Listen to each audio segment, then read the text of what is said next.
మన భారతీయ ఇతిహాసాల్లో మహాభారతం అత్యంత గొప్పది, విశాలమైనది. ఇందులో జరిగిన మహాభారత యుద్ధం ప్రపంచ చరిత్రలోనే అత్యంత భయంకరమైన యుద్ధాల్లో ఒకటిగా చెప్పబడుతుంది. అనేక మహావీరులు ఈ యుద్ధంలో తమ ప్రాణాలను అర్పించారు. గొప్ప గణిత శాస్త్రవేత్త ఆర్యభట్ట లెక్కల ప్రకారం ఈ మహాయుద్ధం క్రీస్తుపూర్వం సుమారు 3137 సంవత్సరంలో జరిగింది అని చెబుతారు. కురుక్షేత్ర భూమిపై 18 రోజులపాటు సాగిన ఈ యుద్ధంలో ప్రతిరోజూ ఒక ప్రత్యేకమైన సంఘటన జరిగింది. ధర్మాన్ని కాపాడే ధ్యేయంతో శ్రీకృష్ణుడు పాండవులకు మార్గదర్శిగా నిలిచి యుద్ధాన్ని ముందుకు నడిపించాడు. యుద్ధం ప్రారంభం కావడానికి ముందు మహావీరుడు భీష్ముడు కొన్ని ముఖ్యమైన నియమాలను విధించాడు.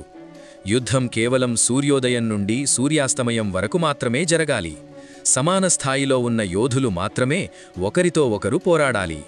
భయపడి శరణు కోరిన వారిపై దాడి చెయ్యకూడదు. నిరాయుధులపై ఆయుధాలు ప్రయోగించకూడదు. సేవకులకు హాని చెయ్యకూడదు.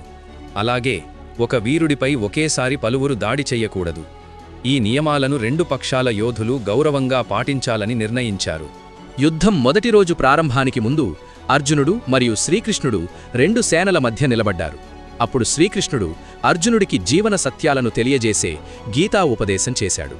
ఆ తరువాత భీష్ముడు ఘోషించి యుద్ధం ప్రారంభమైంది. మొదటి రోజునే భయంకరమైన పోరాటం జరిగింది.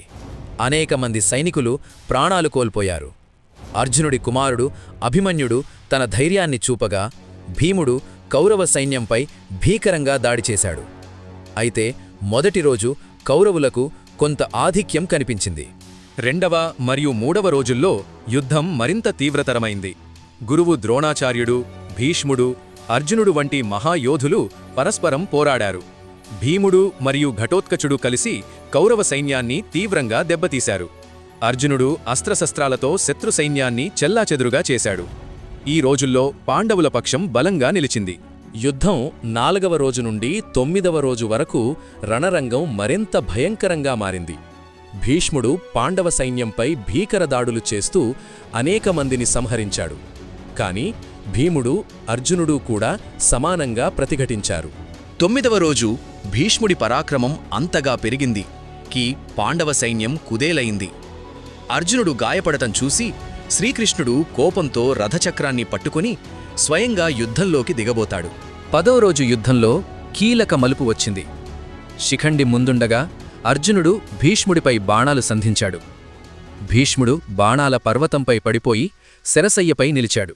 అతనికి తన మరణ సమయాన్ని తానే ఎంచుకునే వరం ఉండడంతో ఉత్తరాయణం వచ్చే వరకు జీవించాలని నిర్ణయించాడు.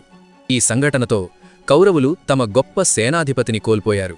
భీష్ముడు పడిపోవడంతో ద్రోణాచార్యుడు సేనాధిపతిగా బాధ్యతలు చేపట్టాడు. యుద్ధం మరింత ఉత్కంఠభరితంగా సాగింది. 13వ రోజు కౌరవులు పద్మవ్యూహాన్ని ఏర్పాటు చేశారు. ఆ వ్యూహాన్ని ఛేదించగలిగిన ఏకైక యోధుడు అభిమన్యుడే. అతడు ధైర్యంగా వ్యూహంలోకి ప్రవేశించాడు. కాని బయటకు రావడం ఎలా అనే రహస్యం అతనికి తెలియదు. కర్ణుడు, దుర్యోధనుడు, ద్రోణాచార్యుడు మరియు ఇతర మహాయోధులు కలిసి అతడిపై దాడి చేశారు. చివరకు అభిమన్యుడు వీరమరణం పొందాడు. తన కుమారుడి మరణంతో అర్జునుడు క్రోధంతో జయద్రథుణ్ణి మరుసటి రోజు సూర్యాస్తమయంలోపే చంపుతానని ప్రతిజ్ఞ చేశాడు. 14వ రోజు అర్జునుడి ప్రతిజ్ఞను అడ్డుకోవడానికి కౌరవులు భారీ రక్షణ ఏర్పాటు చేశారు. కాని శ్రీకృష్ణుడు తన మాయతో సూర్యుడు అస్తమించాడని భ్రమ కలిగించాడు. జయద్రథుడు బయటకు వచ్చిన క్షణంలో అర్జునుడు తన బాణంతో అతని తలను ఖండించాడు. ఆ తరువాత యుద్ధం మరింత ఉగ్రరూపం దాల్చింది. 15వ రోజు ద్రోణాచార్యుడి మరణంతో కౌరవులు మరో గొప్ప యోధుడిని కోల్పోయారు. తరువాత కర్ణుడు సేనాధిపతిగా మారాడు.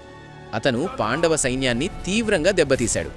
అయితే 16వ రోజు ఘటోత్కచుణ్ణి సంహరించడానికి కర్ణుడు తన వద్ద ఉన్న దివ్యమైన శక్తి ఆయుధాన్ని ఉపయోగించాల్సి వచ్చింది.